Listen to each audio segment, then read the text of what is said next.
আরে ও কর্তা, শীতের দিনে বাসন্তী কোন সাবান দিয়ে স্নান করেছে রে? আজকে এত হাত পা মুখটা সুন্দর দেখাচ্ছে বাসন্তীর।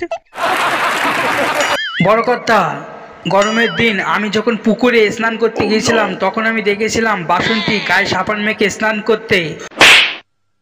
আরে বাহ, তুই যদি এক্ষুনি তোর 2 নম্বর বয়ফ্রেন্ডকে বাঁচাতে চাস তাহলে এক্ষুনি বরফ দিয়ে স্নান করতে হবে এই শীতকালে।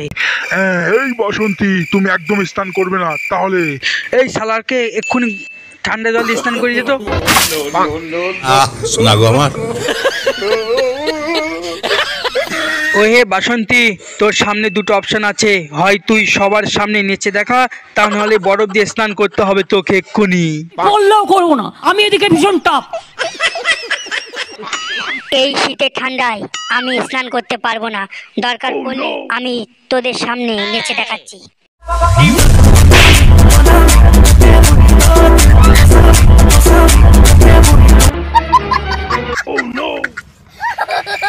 কি ব্যাপার তাপস পাল, শীত না পড়তেই তুই স্নান করা বন্ধ করে দিলি? এরকম করলে কিন্তু তোর গায়ে ভীষণ গন্ধ হবে, একটা মেয়ে পড়বে না। আমি সব সহ্য করতে পারি, কিন্তু কম্বলের ভেতরে পাতলে সেই গন্ধ সহ্য করতে পারি না। তোমার পাদে ভীষণ গন্ধ। পাদ মেরেছি, ভালো কাজ করেছি, দরকার পড়লে আরো জোরে পাদবো। ভবিষ্যতে তুমি আর কোনোদিন কম্বলের ভেতরে পাতবে না, বাইরে গিয়ে পাতবে। ও, তুমি যখন পাদো, তোমার মা যখন পাদে তখন দোষ হয় না, আমি পাদলেই দোষ? হ্যাঁ শালা, মারবো না একবারে? তোমার মা তো সারাদিন পাদে বুক বাং করে, একদিন তো পাদবে ভেঙে ফেলেছিল। কাজল, আসতে বলো আসতে বলো, মা শুনতে পাবে। ও, আমি পাতলে পচা ডিমের মতন গন্ধ, তোমার মা পালে গোলাপ ফুলের মতন গন্ধ।